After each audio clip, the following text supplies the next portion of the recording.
Semalam Mak datang. Hari ni Mak datang lagi. Kesian Mak. Apa pula kesian? Sarah kan menantu Mak. Ibrahim tak ada. Mak lah kena tengok-tengokkan menantu Mak. Ini, Mak ada bawa sup, ada bawa buah-buah ni. Wah, banyaknya buah. Sarah seorang mana boleh makan habis. Tak apa. Kalau tak nak makan, buah ni buat jus. Minum jus pun bagus tau. Ya.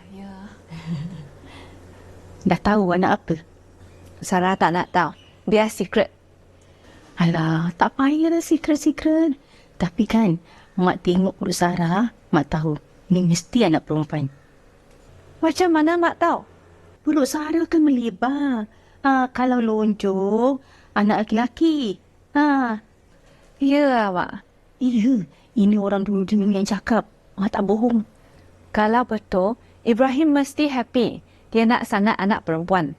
Iyalah, dia mesti happy.